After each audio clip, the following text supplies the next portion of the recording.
ऐसी भाभी सबको मिले। कैंसर से पीड़ित राधा जी अपनी अंतिम सांस ले रही थी। जीवन के अंतिम लम्हों में भी उनको अपनी बेटी पूजा की बहुत चिंता थी। वो मात्र 6 साल की थी। अपनी कैंसर की बीमारी के चलते राधा जी ने अपने बेटे रोहन की शादी भी जल्दी कर दी थी। बहू गीता घर आ गई थी। 3 साल से कैंसर की बीमारी से लड़ते लड़ते आज वह अंतिम घड़ी आ गई। उन्होंने गीता को बोला, बेटा तुम पूजा का ध्यान रखना, कहकर वह स्वर्ग सिधार गई। उनके जाने के बाद सभी लोगों को घर में रो रो कर बुरा हाल था। घर में मातम छा गया था। खासकर पूजा की जिंदगी में पिताजी, जिनका 2 साल पहले ही स्वर्गवास हो चुका था, अब तो पूजा की जिंदगी बिल्कुल वीरान हो चुकी थी। वो नन्ही सी जान बिल्कुल मायूस एवं अकेली पड़ गई थी। गीता गर्भवती थी तो पूजा का ध्यान तो रखती थी, पर एक माँ की तरह नहीं रख पाती। माँ की कमी नहीं पूरा कर सकती थी। रोहन एवं गीता की शादी को अभी 1 ही साल हुआ था। रोहन पूजा से बहुत बड़ा था। रोहन एक मल्टीनेशनल कंपनी में CEO के पद पर कार्यरत था। पूजा भाभी से बहुत डरी डरी रहती थी। गीता प्रेग्नेंट होने से अपने में ज़्यादा व्यस्त रहती थी और बच्चा होने के बाद गीता अपनी बच्ची पर ज़्यादा ध्यान देती। अब पूजा को बहुत ही अकेला और खालीपन लगने लगा। गीता पूजा से घर के कामों में खूब मदद लेती। पूजा ये कर दे, पूजा वो कर दे, उसे पढ़ने का मौका भी नहीं देती थी। पर पूजा पढ़ने में बहुत होशियार थी। बहुत ही कम पढ़कर बहुत अच्छे अंकों से पास होती थी। कभी कभी पूजा एवं रोहन की बुआ आकर बच्चों के साथ रहती। पूजा का काम कराना उन्हें पसंद नहीं था, मगर क्या कर सकती थी। असहाय सी पूजा के मन में एक मजबूरी की भावना घर करती जा रही थी। धीरे धीरे समय बीतता गया।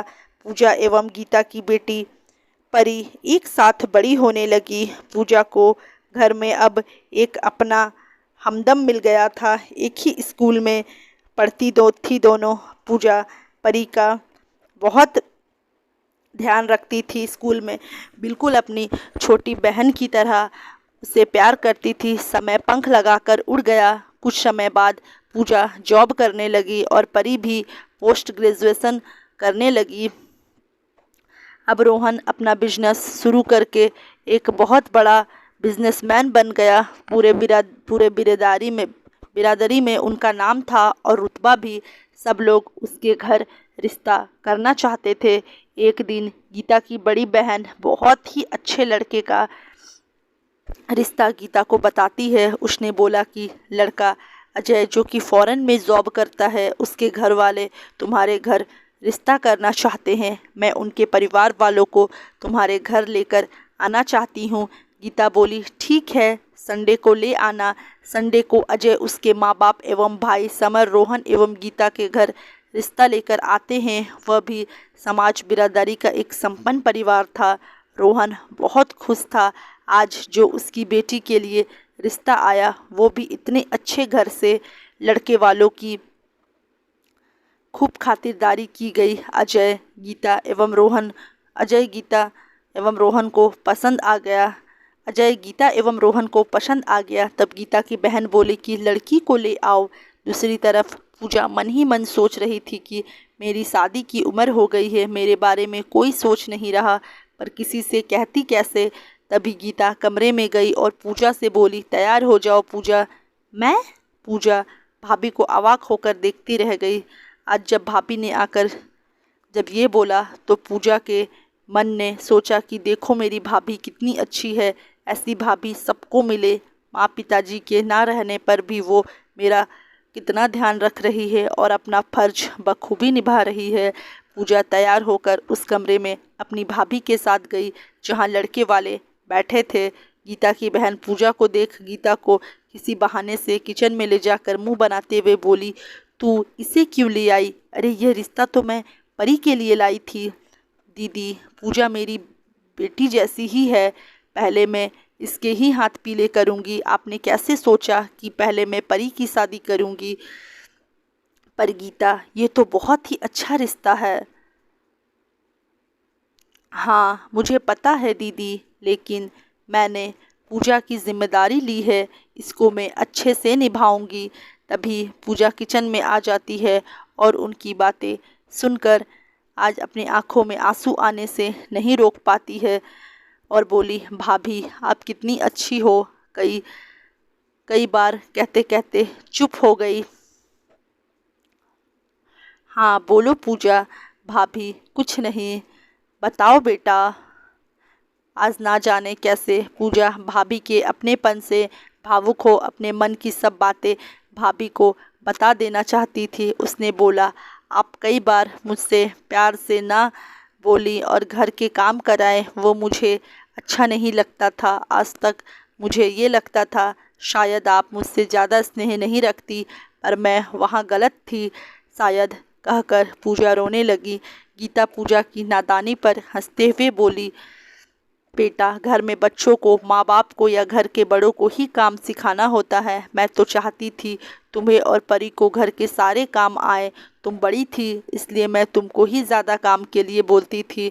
नादान पूजा को आज अपनी भाभी का काम करवाना के कारण समझ में आ गया और वो भाभी के गले लग के फिर से सुबकने लगी। तभी रोहन खुशी खुशी आकर बताता है कि उनको लड़की पसंद है, वो 1 हफ्ते में सगाई करना चाहते हैं। यह बात सुन सब बहुत खुश हुए। रोहन ने गीता की तारीफ करते हुए कहा कि तुमने आज इतना अच्छा काम किया है, मैं तो सोच भी नहीं सकता था। मैंने सोचा तुम्हारी दीदी रिश्ता लेकर आई है तो तुम शायद परी के लिए ही सोचोगी, पर तुम तो बहुत ही अच्छा निर्णय लिया। वो कहा वो गीता को अपने गले से लगा लिया। सब लोग खुशी के आंसू लिए मुस्कुराने लगे। रोहन एवं गीता मिठाई लेकर उस कमरे में गए जहाँ पर लड़के वाले बैठे थे। साथ में परी भी गई। पूजा की होने वाली सास परी को देखते बोली, अरे वाह, ये बेटी भी कितनी सुंदर है, यह भी आप ही की बेटी है। गीता ने कहा, ये हमारी बेटी परी है और पूजा हमारी बेटी समान ननद है।